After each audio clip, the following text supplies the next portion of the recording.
Well, it is the longest played rivalry in the NFL, Packers-Bears, and I really don't even know where to begin with this one. Let's begin with introducing our NFL analyst, Eric Allen.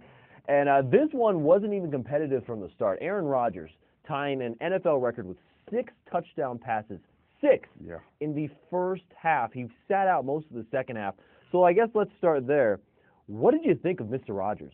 Well, again, I think it goes to prove that a lot of folks are talking about the incredible year that Manning and Brady are having, and Andrew Luck is a young quarterback. But if you're starting a franchise right now, I think it'd be very difficult not to pick Aaron Rodgers. I mean, he's just a phenomenal player, great talent, has incredible arm strength and accuracy. He doesn't have to have his lower body work with his upper body for him to be accurate. And on the run, he's just so good. I think the timing, the rhythm right now between him and the head coach is as good as anyone's in the league. I mean, the tempo is great, and then he has a couple receivers that continue to find themselves in huge opportunities for explosive plays. Jordy Nelson is incredible. Then they have the running game going a little bit tonight. But, again, it all starts with Aaron Rodgers. He's the best in the game right now at doing what he does, and the Packers are very, very good on offense right now. And it really helps when you are going up against a defense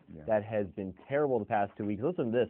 Bears are the second team in NFL history to allow at least 50 points in consecutive games, joining the 1923 Rochester Jeffersons. So let's talk about that defense. You played defensive back in the NFL for a long time.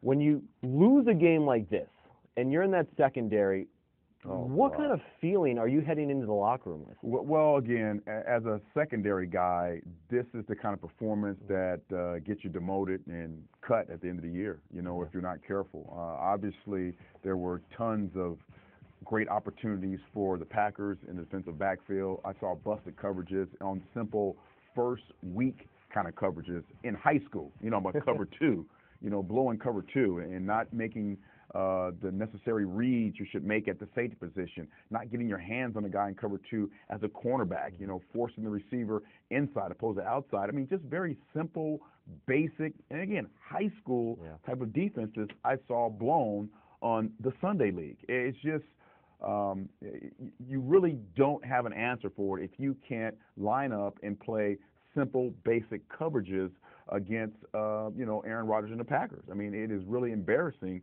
to say the least, for a defensive back guy, but for the Bears organization who prides itself so much on playing great defense. So, again, just not a very good day today when you face the Packers, and the Bears need to find a way to get this fixed in a hurry. Now, when we look at the other side of the ball for the Bears, and you look on paper at this Bears offense with Jay Cutler, Brandon Marshall, Alshon Jeffrey, Matt Forte, Martellus Bennett, those are weapons galore.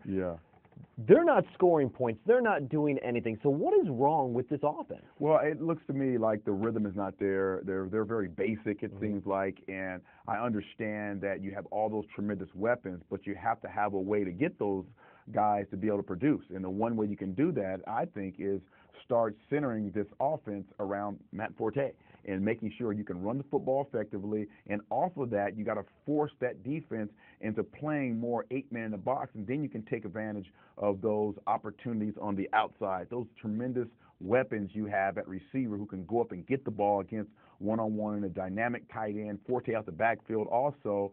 But, again, you have to really center it on the running back, not the quarterback. I just don't think right now we've seen consistency enough with Cutler to be able to give him the latitude and the freedom to be able to, do what some of the top quarterbacks are doing. He has a great arm, but it just seems like he's not the kind of guy who's going to be able to handle that kind of responsibility and play at a very high, consistent level. Eric Allen with the latest on that huge win by the Packers, blowing out their rival Bears at home. And remember, just keep it right here for Sunday Blitz every Sunday.